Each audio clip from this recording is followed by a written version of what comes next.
should never cut corners when you're using someone else's money. You should do everything you can to protect every single dollar that runs through that office, that is managed through that office every day. When you elect me to be the district clerk, I represent you, the citizen.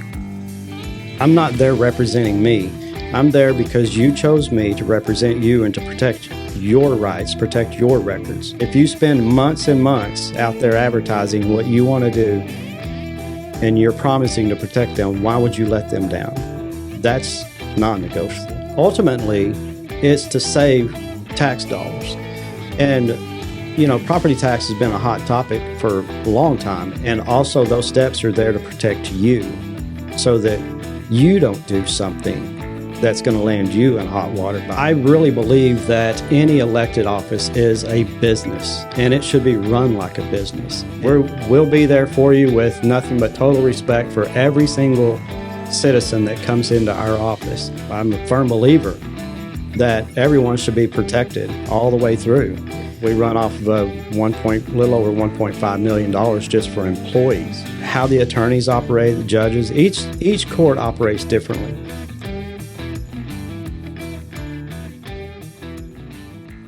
Voting season is upon us. And what better way to exercise your right to vote than by casting your vote for APOS floors and granite countertops to help you update your home? APOS offers design, fabrication, and installation of granite countertops, floors, and more for both residential and commercial projects. APOS is where customer service and commitment to the community come together. Vote today for APOS floors to install your new floor and granite countertops. Welcome to the Texas Transparency Project, where transparency perpetuates accountability. Our mission is to help people judge candidates, ballot issues, and public problems fairly. We focus on how a person will use power, how their choices will affect your daily life, and whether they can be trusted to use that power responsibly. Transparency means the public can see how leaders use power. Accountability happens when voters use what they see to make smart choices at the ballot box. Public office should not be earned just because someone is famous, popular, or well-connected, because popularity is not the same as ability. If we do not judge leaders carefully, we can end up with selfish or harmful leadership. The Texas Transparency Project does not tell you who to vote for. We give you the tools to decide who should represent our communities and how to hold them accountable once they're in office. Will Keeton is our guest today, and he's running for district clerk because he believes our community deserves an office that is efficient, transparent, and accountable. The district clerk's office is more than a record keeper. It is the backbone of our court system. Every case, every jury trial, every dollar collected and managed runs through this office, and it directly affects how justice is served in our community, whether you have the need to use the court system or not. Will has experience working closely with the courts. He has seen where the system works and where it can be improved. Mr. Keeton wants to modernize services, ensure taxpayer dollars are managed responsibly, and make the office more accessible for attorneys, judges, and everyday citizens. This race isn't about politics. It's about service. Will's running to bring professionalism, integrity, and a strong work ethic to the district clerk's office because our community deserves nothing less. He claims himself on his website as a proven leader. Reliability, integrity, and competence are guiding others. Trusted friendship, loyalty, consistency, and a track record of supportive relationships are very valued by Mr. Keeton. With Will Keeton, Johnson County can count on leadership that's committed, compassionate, and rooted in community values. Mr. Will Keeton, thank you for joining us today on the Texas Transparency Project. And we're going to talk today a little bit about your platform and about why you're running for district clerk. But how are you doing today, and how's everything been going? I'm doing great. Thank you for having me today. I appreciate everything you do for our community and being involved in everything. Well, thank you. I appreciate it, and I enjoyed doing it. So you're in the middle of an election now. We're getting close to early voting here. Last night, Johnson County Republican Women's hosted a great event with Lone Star Patriot groups. You spoke there. Yes. All the candidates in this primary did. How did you feel that event went? How did you feel that the Johnson County Republican women turned it out? And how is the campaign for you going so far? Well, I'd like to thank the Republican women and Lone Star Patriots for that event last night. They do an amazing job. And they do this for free. So to be able to spend all their time and effort to do something for the community, they really should be recognized for that. And if anyone wants to join Johnson County Republican Women, you can go on there and join and be a member so that you can also be involved. I think the campaign's going great. We've had a lot of fun doing videos. We've had a lot of fun doing different events around the county. We've always been super involved, and I think it's going great. We're having a good time, and we're spreading the message, and we're trying to gain that support that we need to get this done. So, speaking about your videos, you've done quite a few videos. You've had lawnmower videos, you've had cool car videos, you've had animal videos. What is your favorite video, and what video got the most results for you? Well, actually, the lawnmower video was probably got the most views, and it was the simplest video. The most fun video was I'm a car guy, and I'm building a 68 GMC truck. It was Columbus Day. I pop out of the hood on Columbus Day, and I talk about, hey, did you know getting lost got you a 3-day weekend? And I thought it was just kind of funny. And then I slowly closed the hood down over me. And, a lot of people really thought it was funny. And we've had a donkey on the video, and people asked for more animals. Bring on more animals. But, it's hard to get animal actors. Well, we'll look for some goats and chickens in the future. But anyways, Yeah. before we get into your platform here, and specifically why you're running for district clerk, what district clerk does, I think it's probably one of the most least understood elected positions in the You're right. county. We're going to talk about what I like to call the whys, and we're going to start with, the W's. Who is Will Keeton in your own words? How would you describe who you are? I'm a father. Let me correct that. I'm a daddy, because there's a difference in a father and a daddy. I was told that years ago, and I'm going to call myself a daddy. I'm a grandfather. I'm a husband. I am a fisherman, golfer. I'm just a regular outdoor guy. I have an expensive hobby, building old vehicles, restoring old vehicles, and that's quite costly sometimes. But I get in my zone. I can go out in my garage, turn the music on, and I can forget about the world for that time being that I'm out there sanding or shaping metal. That's me. That I'm just a regular guy. That's it. I'm no one special. Just a regular guy. So, with all the hobbies you have and restoring cars and fishing and all that, and what made you decide to run for district clerk, and what qualifications do you have for elected district clerk in Johnson County? So after owning a business for over 17 years, and 2008, the economy really went downhill. 2008, 2009, and the type of business we were operating, it became financially really unbearable to keep that going. So I started a law enforcement career, which landed me at the Gwynn Justice Center here in Cleburne. And I was assigned to a courtroom. And, I just observing every day the things that go on in the courts with the clerk's office, county clerk, district clerk, how the attorneys operate, the judges. Each court operates differently. But you see along the way, hey, I think we can make improvements here. Or you hear disgruntled employees, talking about things they would like to see changed, or maybe updates that they would like to see. So you build off of that, and you try to find ways that maybe you could do better. And I think I can do better. I think that I'm not saying the gentleman that retired that he was a bad guy. He was great. He was a very nice man, ran a very good office for many, many years.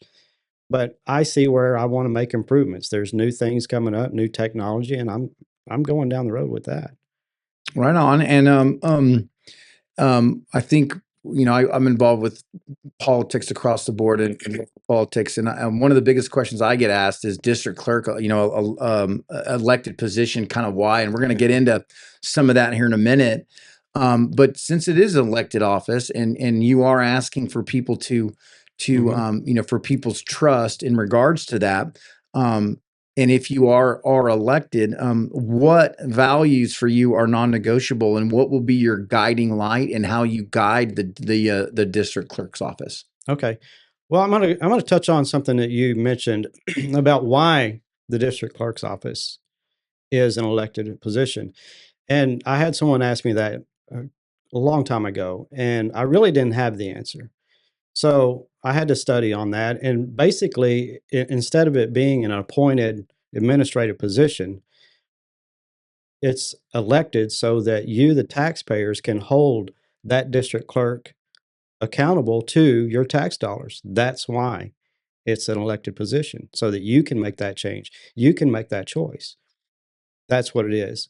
And some of the things that are non-negotiable for me heading into this office will be uh, updates coming up and training. When a supervisor attends a conference, I want them to bring back, and they will present that same information to the deputy clerks that work for them. That's non-negotiable. That's just gonna happen. And following the rule of law, following our Constitution, that is non-negotiable. I will follow that to a T, because I feel that defending our our tax dollars and the public's information is non-negotiable. So, you talk about you mentioned this last night at the candidate forum, talking about training going out and then bringing it back. We called that train the trainer in the military, and it was very valuable We to do. make sure that. Oh, do you guys call it too? Fair enough. And really good to saturate the knowledge base. Unfortunately, too many people they want to corral information. So that's great to hear Right, that right. sharing of information is important. So we're going to get into your platform now that you're running off.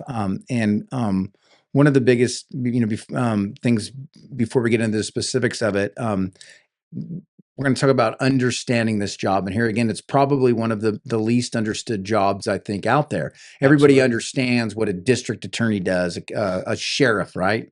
But in your own words, what is the district clerk in Johnson County as a job day to day? What do they on a day-to-day basis? What does the district clerk actually do, and what are they responsible for? Well, the elected official is there to guide and train employees and make sure that they get the tools necessary to do their jobs every single day. He also communicates with other elected officials and offices to coordinate anything that needs to happen through the court system or commissioner's court. Um, the budget, oversees the budget daily, and continues to put a budget together and monitors that to make sure that we have everything and all the tools that we need to perform the duties of that office daily. So on a day-to-day basis, we've talked about that. Why should the average resident take notice and care about what the district office does, especially for those that have never, been in a courtroom? Usually a courtroom is a very uncomfortable situation for people. It's not a place most people want to go, except in the few places like, adoptions and things like that. But why should the average resident care about the district clerk's office? Well, you mentioned adoptions there on the last end.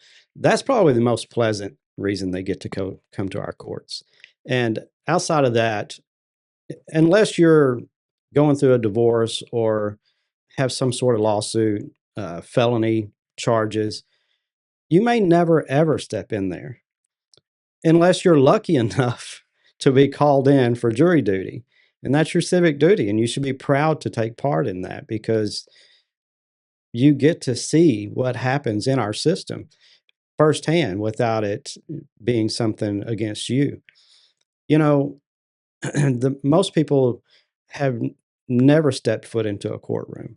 And until you are called for jury duty, then you get to go in there and you get to see how voir dire works, and you get sworn in as in the jury pool. The jury pool gets brought into the courtroom, and then they do the voir dire, and you may or may not get picked out of that 6 or 12 man jury. And you know, you, we're there to protect the integrity of everyone's records. That office protects your divorce records.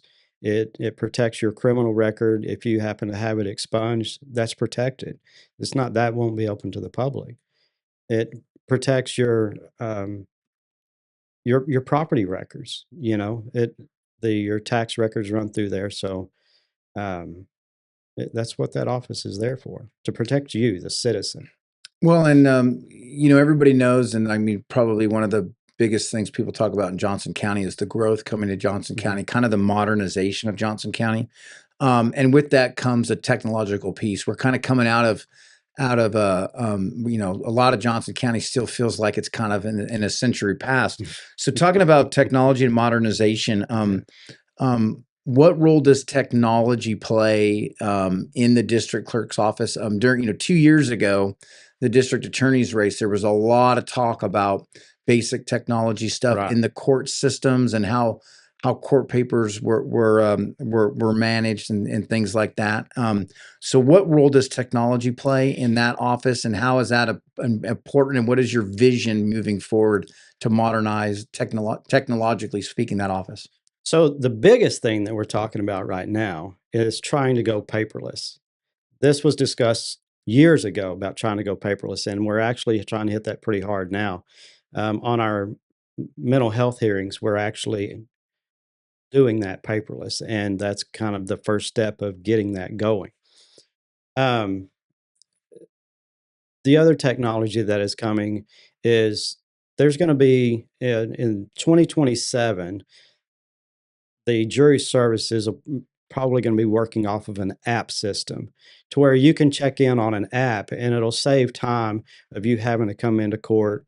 You're going to be able to check in on that, and it'll determine whether you would be picked for that jury or that jury pool, and hopefully eliminate some people's time through those questions in that app to actually take off work and come in, because people are spending a lot of time to take off work, and some people really can't afford it, and they need to go to work.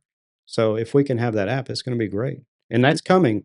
It's coming. It's already being tested in Frisco, and it's coming.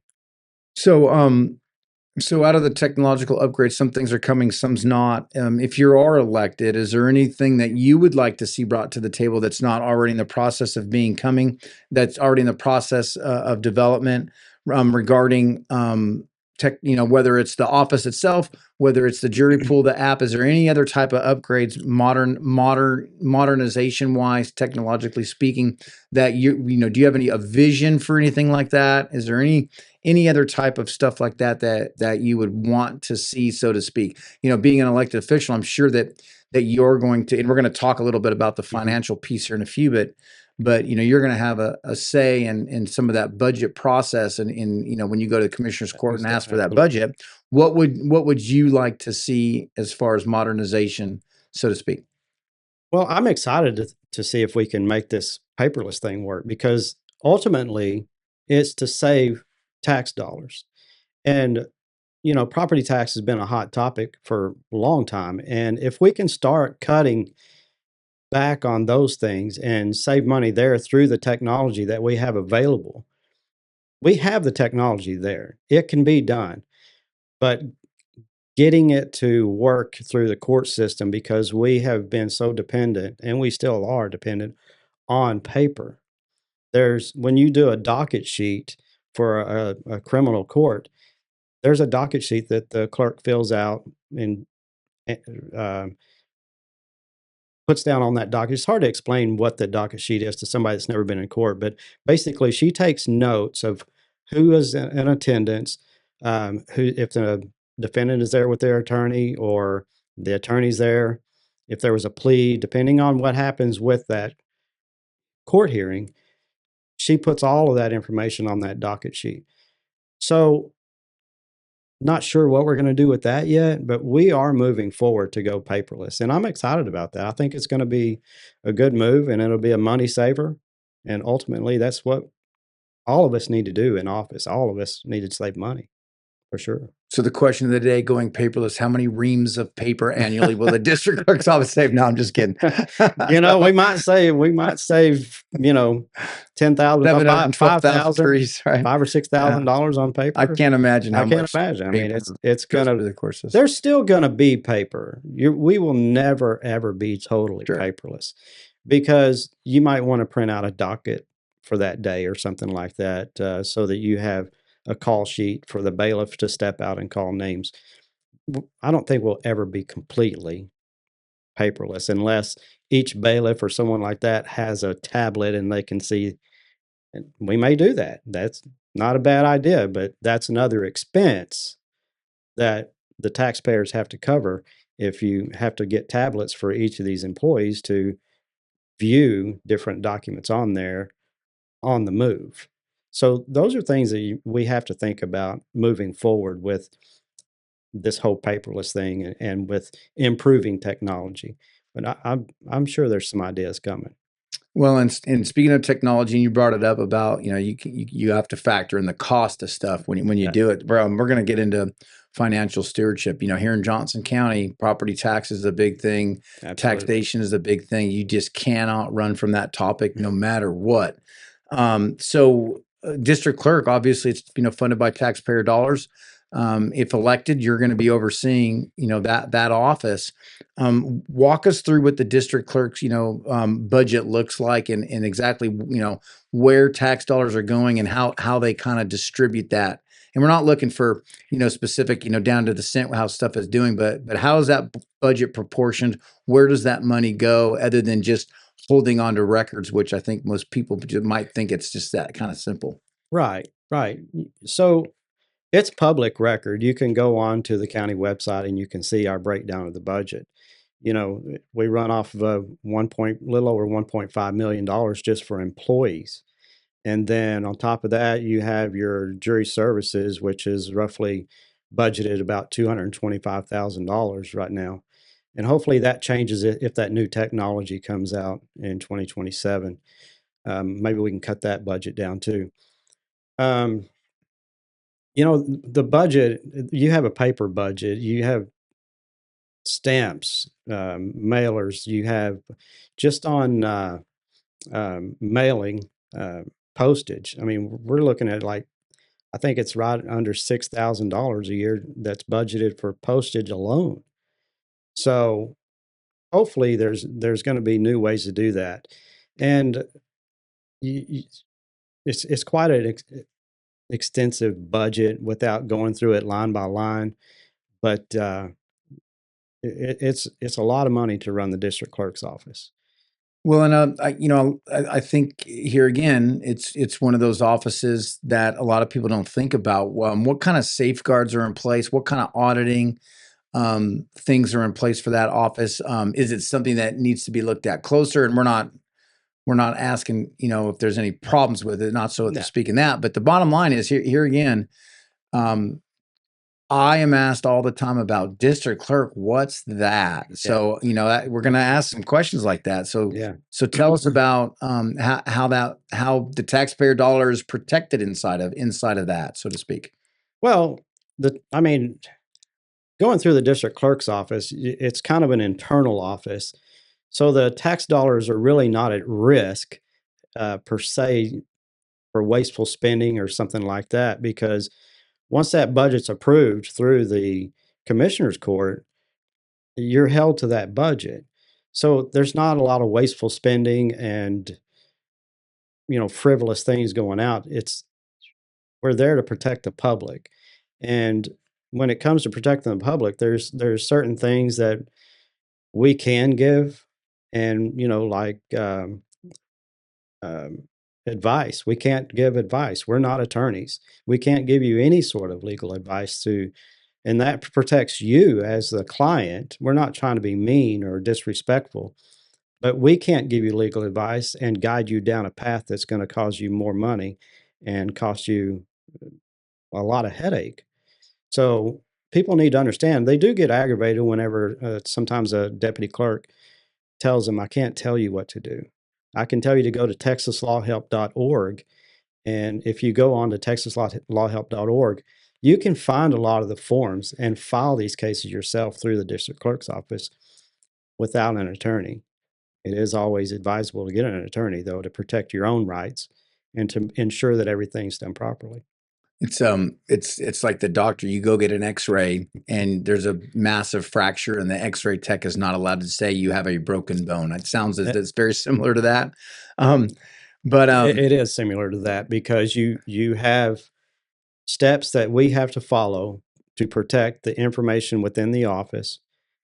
And also those steps are there to protect you so that you don't do something that's going to land you in hot water by misadvisement from an employee. So we're trying to protect everybody like that. You can't just give people advice and expect them to go down the road and do the right thing. So sure. So we're going to talk a little bit now about kind of the service that the district clerk's office provides and public access. And I had to go to a district clerk's office in the past, and I needed some court records, and I did not know what records I needed. And it was like, here's a big list of stuff that had been entered into the court, and it has all, Latin derivative names and all kind of different things. And so I asked the silly question of, well, just give it to me all. And they came back and says, well, this is going to cost you about $1,100. And I said, whoa, time out. Well, what do I need? Like, okay, well, I don't want to pay $1,100. So what do I need? And so where am I going with this question?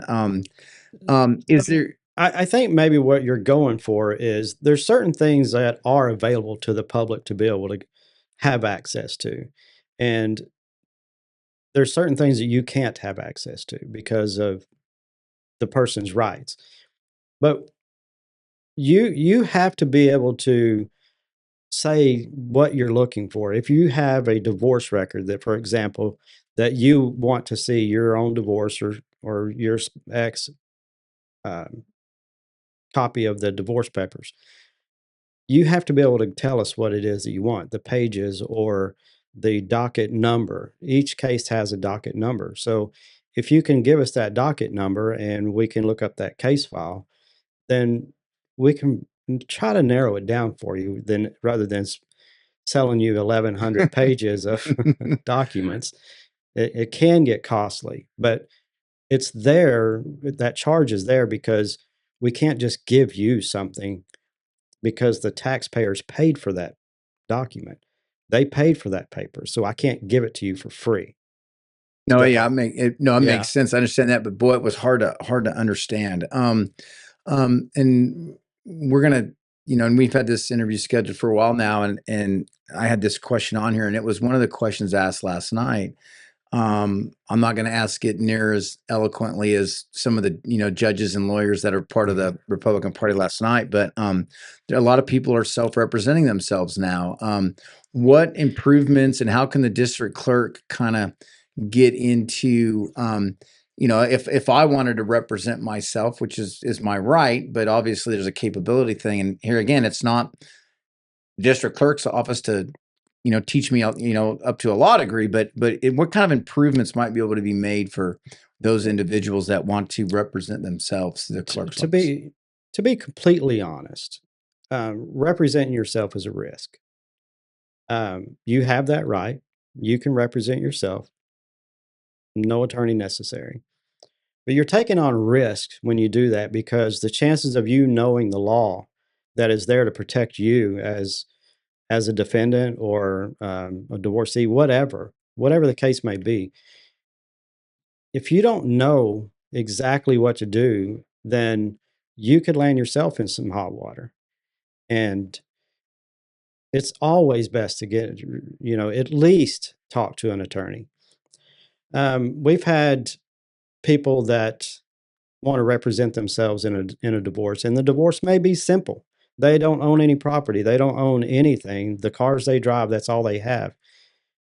But they still don't do it properly, even though it's a simple thing, because you're looking at a legal document that we understand, but you may not understand that you have to check every box and have a date, a specific date that's required. So even you could advise an attorney just to help on that simple stuff. But, you know, it's just not that easy to have technology there to help someone that wants to be pro se, because you don't know the law, you don't know how the court operates. So I'm always going to stick to, no matter the technology, advise an attorney and talk to them and see what they can help you with. So you're not elected yet, so you can give advice. So you're saying binge watching of Judge Judy beforehand is not going to serve the average person? Yeah. Well, hang on a minute. That's California rule. So that's California rule. No, I would never advise anyone to represent themselves. It always talk to an attorney. Fair enough. Here again, you're running for Johnson County District Clerk. Johnson County, as it's growing, but it still is a very small, intimate community, especially of people involved in stuff. Here again, people involved with the courts were moderating last night's event. Yeah. In talking about ethics and professional boundaries in a county like Johnson County, where everyone knows everybody, how could you ensure that the district clerk's office remains impartial and professional at all times? You're dealing with, a lot of different personalities coming together with a lot of big decisions making. How could you work to make sure that it remains impartial and professional? Well, when you elect me to be the district clerk, I represent you, the citizen. I'm not there representing me. I'm there because you chose me to represent you and to protect your rights, protect your records. So I will never waver from that, because as law enforcement, I also protect the citizens' rights. I'm a firm believer that everyone should be protected all the way through. And I will never waver that. That's just non-negotiable with me at all. You get elected to protect the citizens that you spend so much time asking them to do that. If you spend months and months out there advertising what you want to do and you're promising to protect them, why would you let them down? That's non-negotiable. That's just um, I would be, you can hold me accountable to that all day long, because we will not waver from that for 1 second. So as we get ready to wrap up this episode, we're going to ask you a few questions here. We haven't started early voting yet. Last night was a big event. We have a lot of different candidates coming on, and some people have made their decisions, both ways, but there's still a lot of people out there that are undecided in how to vote. For those that are undecided, what is the strongest reason they should consider giving you their vote, and what is the clearest promise that you would hold Johnson County citizens to if you're elected to district clerk? Ethics and accountability. I really believe that any elected office is a business, and it should be run like a business. And with my business background, I have a proven leadership in that. And it's your tax dollars that need to be protected. It's your tax dollars that we are spending to operate a court, operate an office, and you should have a business background, in my opinion, if you're going to run that business. And protecting the citizens' dollars is the top priority, because it's not just your money, it's my money too. It's my wife working, it's my mother-in-law, my kids, all four, my son-in-laws and my daughters. It's all of us involved. So there's no excuse for trying to cut corners. at all. You should never cut corners when you're using someone else's money. You should do everything you can to protect every single dollar that runs through that office, that is managed through that office every day. There's there is no wavering from that at all. So now we're going to give you your time. This is your elevator speech. This is your go-to when you have that few minutes out talking to voters. Look them directly in the eye and tell them exactly why they should vote for Will Keeton for Johnson County District Clerk. Okay, thank you. And the reason I feel that I should be elected is because I have a business background. Like I said before, this is a business. I'm there to protect you, the citizen. I have a law enforcement background. I have 12 years experience in the court. I have worked alongside judges, attorneys, law enforcement, county and district clerks every single day, 8 hours a day, Monday through Friday. And I've learned a lot through how the court operation works. I've seen where it succeeds and where it can use improvement. And having that knowledge is really substantial to creating a good, smooth running office that hopefully you don't have to bring yourself into. But if you do, we'll be there for you with nothing but total respect for every single citizen that comes into our office. And I look forward to meeting some of you and look forward to your vote. Thank you for everyone for everything you do. So, Will, we appreciate your time.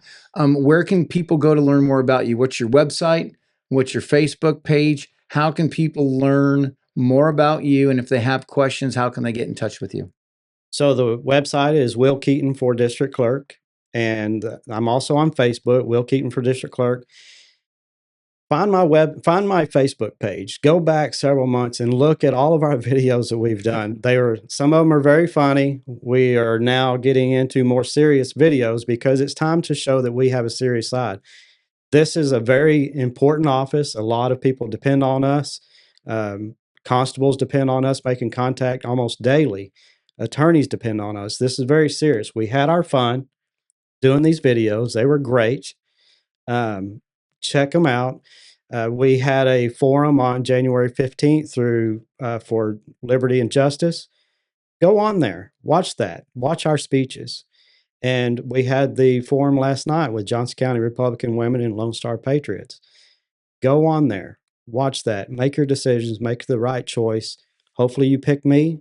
I look forward to taking over this office and protecting you as a citizen and protecting our tax dollars.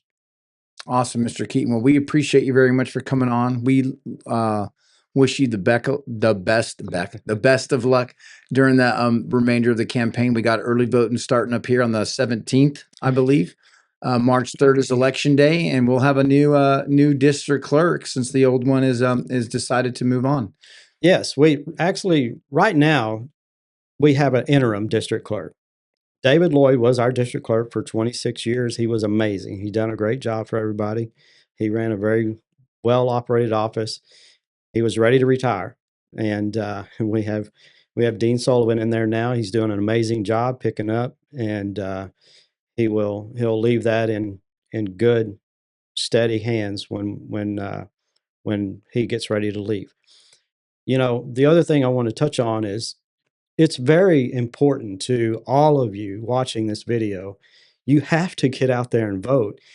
We don't know your opinion unless you go scratch in that little bubble. It's imperative that we all get involved with our community and get out there and voice our opinion and make the correct choices, not who is favorite over here or there or buddies with so-and-so. Pick the right person for the job, because ultimately we are going to represent you, and you should vote so that you have that representation. Absolutely. And again, if we offer candidates if they want to come on during during early voting or between early voting and election day, we'd love to have you back. If you are elected, we'd love to have you on and discuss how that job's going. As Mr. Keeton said here, everybody needs to get out and vote. And the bottom line is that it's the simplest form, the quickest form of doing your civic duty that you can do. There's lots and lots of ways to serve, and everybody that's eligible to vote can serve in a very, very simple, clean way and exercise their right to vote. And every individual that's chosen to throw their hat into the ring and be subjected to the scrutiny of a campaign deserves the utmost respect. Campaigns are nasty, they always are. And the bottom line is that these individuals, these candidates, are making the conscious decision to put themselves in there and ask for your trust and to be able to steward your tax dollars, and they deserve the utmost respect. Make sure you get out and vote. We're going to be announcing early voting games, and we're going to have a lot more individuals on. Texas Transparency Project, again, Mr. Keeton, fist bump, buddy. Thank you. Appreciate it. And Appreciate you. we look forward to seeing how the rest of your campaign goes. I do too. I'm ready to win this and represent our community the best of my abilities. And I appreciate what you do. And thank you for having me on today. Appreciate it. Thank you, sir. You're welcome. Voting season is upon us. And what better way to exercise your right to vote than by casting your vote for APOS floors and granite countertops to help you update your home? APOS offers design, fabrication, and installation of granite countertops, floors, and more for both residential and commercial projects. APOS is where customer service and commitment to the community come together. Vote today for APOS floors to install your new floor and granite countertops.